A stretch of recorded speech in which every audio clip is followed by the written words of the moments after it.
আজকের গল্পটি সম্পূর্ণ কাল্পনিক। বাস্তবের সাথে এর কোনো রকম মিল থাকলে তা অত্যন্ত কাকতালীয় ব্যাপার। কই গো, আর কত দেরি করবে গো তোমরা? এক্ষুনি ওঠো, না হলে বাস নিয়ে চলে যাব। তারপর তোমরা কিভাবে পৌঁছাবে তা একমাত্র বাঁকা বুড়িই জানে। হেল্পার রামু হাতে টর্চ নিয়ে বৃষ্টিতে ভেজা রাস্তায় বাসের পাশে দাঁড়িয়ে চিৎকার করল। একটু দূরেই একটা বিয়ে বাড়ি। সেখানে আসা 15 জন বরযাত্রীর জন্য অপেক্ষা করছে দুজন লোক, রামু যে কিনা এই বাসের হেল্পার, আর হরিদা যে কিনা এই বাসের ড্রাইভার। তাড়া মারতে থাক রামু, না হলে এদের ঘুম না আসা পর্যন্ত কিন্তু এরা আসবে না। আরে হলো গো তোমাদের, দূর আর ভালো লাগে না, আসুন তাড়াতাড়ি।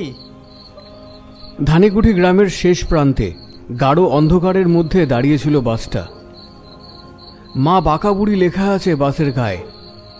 হেডলাইট নিভিয়ে অপেক্ষা করছিল যেন এক বৃদ্ধা মূর্তি। বাসের ভেতরে ড্রাইভারের সামনে ছোট্ট একটা লাল পাড় শাড়ি পরা মূর্তি।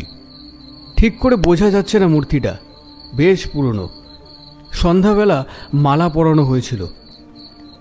হরিদা 40 ঊর্ধ্ব গম্ভীর মুখের ড্রাইভার দাঁড়িয়েছিল পাশেই। একটা বিড়ি ফুঁকছিল মন মোড়া হয়ে। হরিদা, বলছি না এই বরযাত্রীগুলো ঠিক মানুষ না। দেখো, কারো পেট ভরছেই না, কেউ গল্পে মত্ত, আর কেউ বলছে আর একটু থেকে যাই। কি যে করি এদের নিয়ে।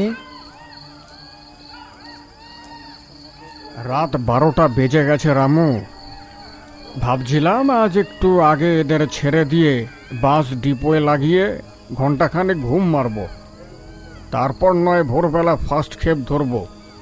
কিন্তু এরা তো বাঁকা বুড়ি জানেন, দেরি সহ্য করেন না উনি। রামু একবার বাসের ভেতরে থাকা মূর্তিটার দিকে তাকিয়ে নিল। এই চত্বরের লোকেরা বিশ্বাস করে বাঁকাবুড়ি ঠাকুর ছিলেন এক তান্ত্রিক মহিলা। মৃত্যুর পরে দেবী রূপে পূজিত হন। তিনি রক্ষা করেন, কিন্তু রেগে গেলে তার গর্জনে নাকি কান ফাটে, এমনটাই শোনা যেত। রামুর মাথায় হঠাৎ একটা বুদ্ধি চাপল।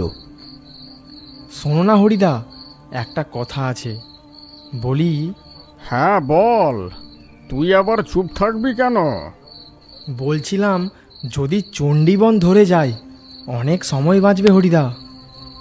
হরিদা ভয়ানক চমকে গেল। চণ্ডীবন? ও রাস্তা